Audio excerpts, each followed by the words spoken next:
You're live. You're live. And my sinuses are going crazy again this morning. But good morning. We are back, at least for now, to the Sunday morning boot review. Hopefully I can talk properly when I'm a little bit stuffed up. And extra of that, unfortunately. I apologize again. Okay, I had another pair that I won't discuss now because I think it would confuse things slightly. I don't know if I'll do a review of them anytime soon. But of course, for those of you who absolutely get annoyed when I compare to other boots, I will still be comparing with the Carolina boots because I've been wearing those, and the JK boots because they're the most similar to the whites boots for this discussion, and of course the more recent Thursday Maverick boots. Now the reason especially I'm bringing up all these three pairs of boots or brands or models, I guess I should say, is not because they're the exact same boots as three different models of whites boots, because this isn't an unboxing. This is an overview of my experience so far. Is that these run a little big and I had to put the neoprene inserts in them. These run a little big and I put some old, just, can I get the mech out? Some generic inserts in them that were in my old hiking / combat boots, and they fit right in there, and the boot still runs a little big, but if I was hiking, that would still give me a little bit more toe room, and they're a little sloppy, but not super sloppy. Again, these not a true Pacific Northwest boot, so it doesn't have any arch support, and it did have the higher heel, which I showed this already before, but I'll show it again here in case you didn't watch that one. I went ahead and took a hacksaw and chopped off the lugs. If I can get the lugs to show on camera, which was an arduous process last weekend that took a half an hour for each boot, even though I thought I had a system when I did the first one. The second one didn't want to cooperate at all and actually went more crooked and funky, but to walk in them, they're pretty close to even. I think they'll wear down evenly enough. Except now I get a lot of more like kind of flop, flop, flop from where this part of the outsole or the air in the boot or something wants to give me grief, you know, where the drop is not quite the same angle as it should have been for the higher heel, even though the heel was totally grabbing on the pavement, annoying, and these were just going to wear down faster that way anyway on the heel. So we'll see how that goes. You know, if I need to get them resold sooner than later, it's not really, they were not expensive boots. They were, well, like $130 or something, I forget. Anywho, kind of off the subject. But the point being that I still have to pull them, you know, pretty tight when I'm lacing them. And it's not the thinnest leather, although it is pretty thin leather. So it hasn't like been cutting into me or anything like some of the other ones do to do that, but I'm sure eventually I'll notice that because, again, this tongue is fairly flimsy. These, on the other hand, I also have to pull them pretty tight, but I have less amount of tightness. I can kind of pull them because of just the way that the lacing system, and they're shorter in height and the yada, yada, yada. I haven't tried to take these hiking yet, and for some reason the giant stomper heel on these seemed a bit more pronounced, but I thought they were actually taller than the Nix boots for a minute there. I didn't bother with the Nix boots because they're not part of the discussion today. I did compare these to those already, and yet, but of course I'm not compelled to saw anything off here because these do have the arch support, but the arch support is not terribly obtrusive or noticeable, as I mentioned, I think in a previous video, to when I got the Rose Anvil Drifter boots, which are actually White's boots, which I've done 2 or 3 videos about already. So I'm not going to go into the specifics of these too much, except for to discuss the fit this time, because that's more the point. But of course, before I do that, I have to mention the OT boots, because again, now here we have a boot with no arch support with a lower heel, but the sizing on this particular model was all over the place, and I ended up getting a double wide or a triple wide or whatever the deal was to get the longer toe room. But if I tried to go hiking in these, which was the original intended purpose, they would be way too sloppy, even with the neoprene inserts, which they do have a pair in there, which I didn't trim them down, and they kind of bubble, but once you wear them for a while, they kind of fuse to the insole and just become the new insole, as far as I can tell. But when I called places and, just try to get them to give me, like, if you put a tape measure in it, what is the size? How do I know what size of whites to get? And, I mean, I can try and put that in there and try and get an accurate. This won't work going across the front of the middle, but yeah, if I, a little over 9.5 maybe. So, so if somebody could just do that when you call them on the phone and say, yeah, it's about a 9.5 by about a 4, I could measure some other thing I have here. Maybe, I don't know how that exactly works. They can't just do that over the phone and make you guess and try and figure it out. But of course, these they had in stock, so I only had to wait a few days to find out if they were going to fit or not. And so by the time I finished doing all my returns and everything of the other pairs, I think the whole process took 2 or 3 weeks, which was kind of annoying, but at least I have a boot that I can use for, chores or whatever, and not have to worry about it being way too big, or in the case of weight, a bit too small. So when I had done the phone call with them and a follow-up phone call with Baker's boots to try and figure it out, and I had called White's twice, I think, and everybody just keeps telling me, wear them for 1,000 hours and the leather will totally stretch. Well, the toe is a little bit longer here, but I don't think these are getting any wider. I haven't worn them anywhere near 1,000 hours because they're uncomfortable.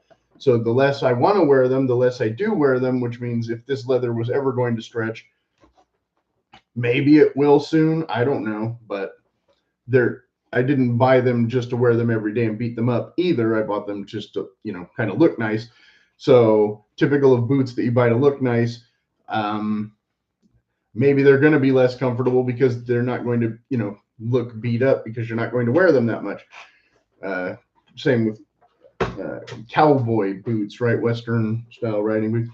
We'll see. But I did get someone in the comments way back last year saying that I probably should have got a wide width, and that might have helped here. I don't know how much longer that would have made it up here, because again, they're already a bit more toe room than a lot of other boots, which I'm not complaining about that, but I don't want them to be so long that they've turned into clown shoes and feel weird, which is why I had to return the size 7 in these, because in the width they were perfect, absolutely perfect, but in the length they were way too long. So then I turned around and got these wider ones to get a little bit more length, and now they're too wide and they're sloppy, right? Or slightly too, not cradling the thinner leather. It's, that kind of thing.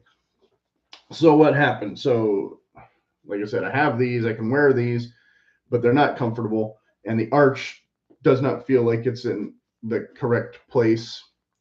compared to other the Knicks boots that are the same size, but totally a different fit. So I was saying, oh, they're the right size, but the wrong fit, which now I've come to conclude that no, they're actually just the wrong size. I probably should have got a size 7. So to double check that, I ordered these used on eBay to get them in a week instead of 4 months in a size 7. Unfortunately, they're so used that I don't know if somebody used a stretcher or they just had a really wide foot, but they've been pretty much blown out at the sides. And I tried to put the neoprene in it, and again, I would have had to trim it, and I didn't want to do that in case I want to try and use it for another boot that I would keep longer or whatever. You can see there's not as much pronounced arch support here, although they do have the arch support. You don't see it as much here, but it's there, at least to some degree. The heel stack is not as high. Well, it's still higher than the OT boot, but I don't think it's quite as high as the. Again, let's use the tape measure instead of holding it up. So here we've got about slightly under 1.5 inches. It's almost no way. And on this one, we're at more like 1.75 inches. So there is a little bit more heel on the rose anvil, I think, unless I measured wrong, which is always a possibility. But nevertheless, they do still have a bit of a heel and a bit of a drop and a lace to toe style instead, which I wanted a lace to toe. And a shiny new pretty black one similar to this, except without the giant heel, probably more like this kind of a heel. And I didn't want to wait 4 months to find out if they were going to fit or not. So I found these used, and hallelujah, let's see how they fit. Well, they're still a little big, like I said. So I put in the neoprene for like a little bit and took them back out and ended up finally finding a home for these gel ones. I know a lot of people complain about these, but I had these in a pair of combat boots that I didn't put them in there. They actually came like that and they fit me almost perfectly. But I can't fit in those boots anymore because they're a bit too small. But for some reason, this boot and this sole seem to want to work just fine together without me having to trim it or do anything to it. So that'll be that. So if these last through the winter, I don't know if I can get them rebuilt after that or not, or if it'll even be worth it. But so these are, they got the padded collar and the big eyelets and the, well, no, maybe that's not that big of an eyelet. It just looks big compared to the speed hooks probably. But the lace to toe, which again, I wanted to try out for more aesthetic reasons because both Knicks and Franks say don't get lace to toe because it doesn't last as long or it's not as durable or it's only for looks or this or that or something. I don't know. But if I'm using the boot mostly for looks, then maybe I won't mind that as much. But I did already get a pair of lace to toe boots from Knicks, and I did that video, and you can watch that video because only like 5 people have watched that video or something. But yeah, so these are a standard size and width, though. It's stamped on here somewhere, I thought. But do I have the wrong boot? I thought they stamped it on here. Anyway, according to White's website or whatever, though, this boot should be too big on me. And it is a little big on me. But again, with an insole and with tightening, because I have the lace to toe, so I have the extra tight knees, and to try and go hiking in it, is it a slightly better fit than this one? Well, it's not as uncomfortable. It's not squeezing my toes. So in the short term, it's definitely a more correct fit. And so I was tempted to order their Fulton boots in a standard size because they were on sale, and they have this outsole height, heel height, without any arch support and all that. Just a regular mock toe work boot.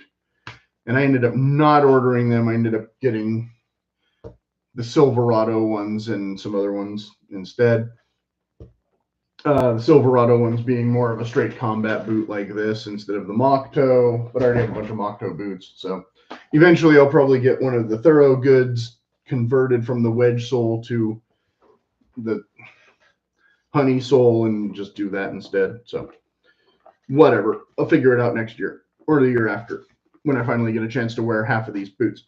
And I did an estimation last night. I think I was watching tech video. He said he bought X number of boots this year, and I think I bought about 40 pairs this year, but I returned about 10 for sizing and fit. Obviously I'm stuck with these because these were used, but again, these were inexpensive, and I can maybe get them rebuilt so they're not so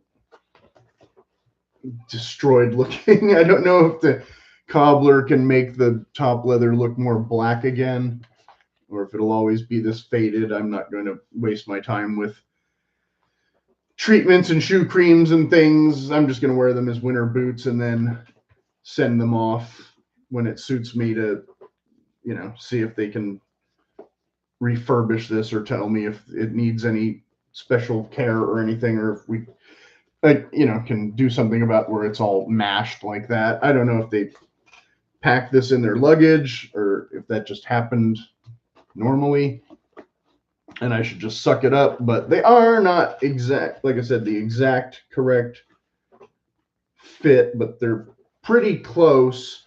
Again, making me wonder what size would I order if I wanted new ones. I still don't know. And that brings us to, well, again, I'm never ordering this last again. I don't care how many iterations Rosanville comes out with. This is just cut wrong to fit the shape of my foot. My foot does not like this shape very much. I don't know how many hours or what size I would get, but of course I could only get those custom, and they're still the most expensive boots I think I own that fit me the least good.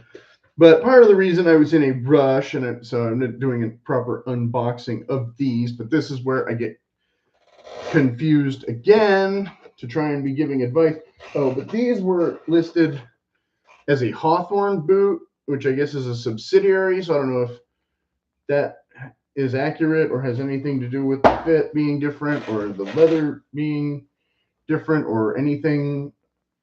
Because I was just watching another video and they had a pair of Red Wing boots that they were calling Hathorn boots, and well, if Hathorn is a subsidiary of White's, how are they also a subsidiary of Red Wing or something? I don't know.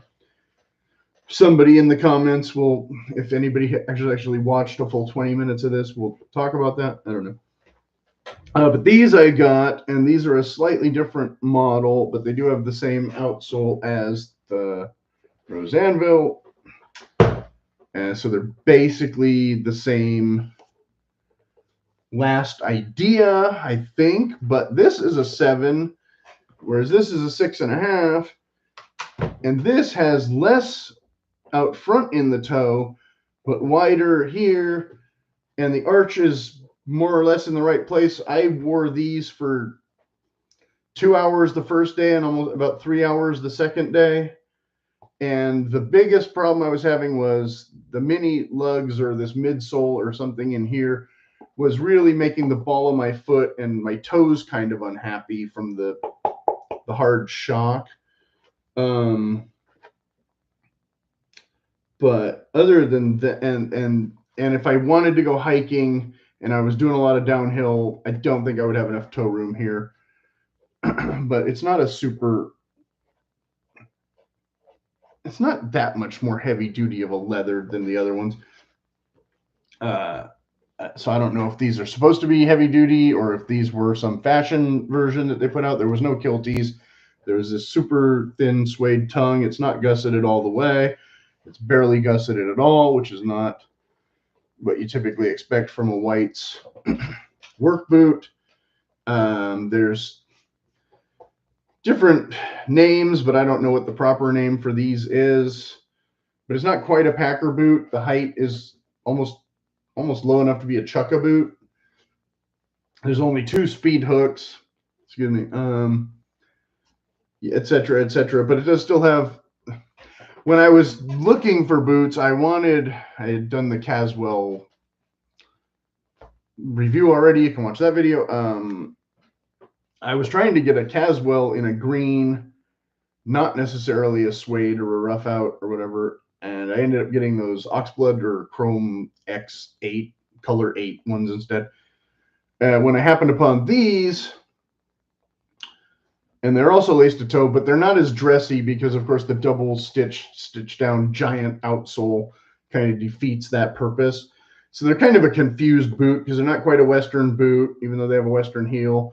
They're not quite a dress boot, even though they have, no heavy duty attributes overall, except for a lot of extra stitching. And of course, the person I think bought them to be more of an outdoor boot than a dressy boot because I think they waxed them or attempted to wax them and ruined all the nap of the finish. I tried rubbing a fair amount of it off with an old sock and just scratched the surface worse somehow. So maybe they'll dry out over the winter since it's typically not that cold here in the winter. And I'm not that worried about rain and that kind of thing.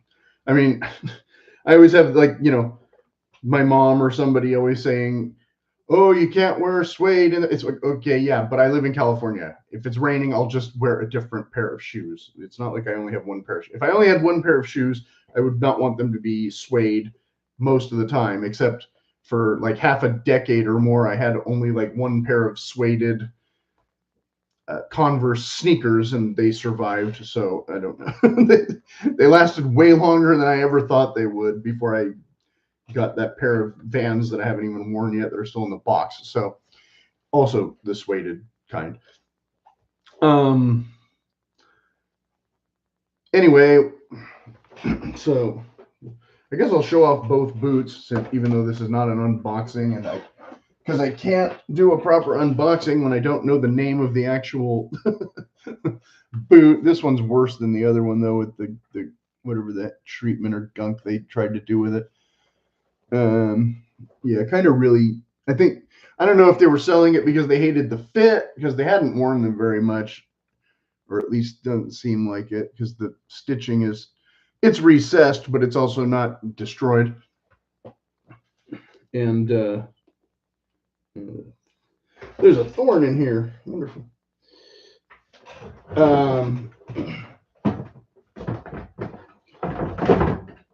But the typical Vibram mini lug outsoles. I don't know what I'll replace that with. I think they'd look okay with the honey once I get around to it. I think that would be complementary enough to the color of this leather layer. I know that kind of defeats the point of the cowboy heel or whatever. Although this cowboy heel, I don't know how much lower it is. I think it's maybe the same height as the other one. Yeah, it's a little bit shorter, I think. I don't know if that's part of the reason why I feel less of the arch, or the arch doesn't bother me, or what. But so yeah, so I don't know what to advise, if you should follow their instructions and go down half a size, or just go true to size and hope for the best. It seems like I would be better off if I went true to size. But I don't know if I want to run that risk again with a 4-month wait, at least not now, because I have plenty of boots. So when I will ever get around to buying another pair of White's boots, I don't know. This guy had priced these, I'm sure, way too high, and I probably should have made him an even lower offer. But since I wanted to get them here and I didn't want them to sell to somebody else because I wanted to try them on, and if I had to, I could always relist them for whatever he had them listed for and hope for the best, right? So I didn't give a totally low ball offer, so they didn't save me that much money. They were, they ended up being almost the same price as these, except those were new, even if they are the wrong size. So I could have returned them or turned around and tried and sell them before I wore them and try to get back my money if I really, really, really wanted to. Whereas these, they messed them up with their waterproofing or whatever this is. So I really should have paid less for these probably than what they are. But long story short, they're boots that more or less fit. The thing that does annoy me that I didn't mention about the lace to toes, the guys on other video channels going on and on about how, great the lace to toe is because you can adjust it. But again, the boot companies have told me that's mostly a myth. Ignore that. The thing I've noticed though is this extra stitch along here does tend to rub the top of my foot in a place where I'm not used to having the top of my foot rubbed. I did not notice that when I first got the Georgia ones way back when, but of course I haven't hardly worn those because they're insulated, and again, California, don't need insulated boots all that often. And I haven't worn the Caswell ones yet, so I don't know how they'll wear in. I didn't notice it as much with this one though, but again, this boot is a slightly different fit, but this boot is already mashed, and so it's less firm and more malleable with my foot because somebody wore those obviously, whereas these, like I said, barely got worn. So I still have to break these in a bit, and hopefully this doesn't irritate me that much in this area. But again, a slightly more dressy boot, so might not get worn as much as some other boots maybe or whatever. And so that was a really long video to maybe be helpful, maybe not. I don't know. Here I have 1, 2, 3 and a half, I guess, pairs of White's boots. The other pair, like I said, we're not going to try and compare those because they're a totally different style and a totally random fit and everything else. And so I don't even want to try and attempt, but yeah, I wish I could have included the Fulton in this because I don't know if those would have fit or not, probably. But since I have other similar boots, I don't need to spend $250 right now on a pair of mock toe work boots. Because let me beat these up first, since these cost twice as much or something, and I barely used them, and I still plan to get them rebuilt to try and fit better, just like I probably still plan to get these rebuilt to try and fit better. And might have to get these rebuilt just because they're in terrible condition. They're close to, unless that's the normal condition, and somebody will go in the comments and go, "No, man, that's what boots are supposed to look like after 3 wears or whatever." Okay, I don't know if the sides should be that much shot out like a frying UFO pan or something. I don't know. But these neoprene things, these are not a proper insole. They're a little bit of cushion and a little bit of space filler. But overall, like I said, in the Thursday one, they're pretty adequate. I think I trimmed it a little bit to fit in this one. But again, I've mostly only used these for walking around the neighborhood. I haven't tried hiking in them, and I haven't worn them in a couple of weeks, so I don't remember what exactly, except of course the black outsole is definitely less comfortable than the gummy one. So when I'll get around to wearing the other color of these that I got in the more expensive color, don't know because I haven't even hardly worn these. But at least I have, like I said, plenty of boots for the winter that are all fairly rugged and have arch support and all that stuff. And so, okay, that's kind of a long video. And if there's any questions, go ahead and leave them in the comments, and I'll try and think of something clever to say that isn't just total blather.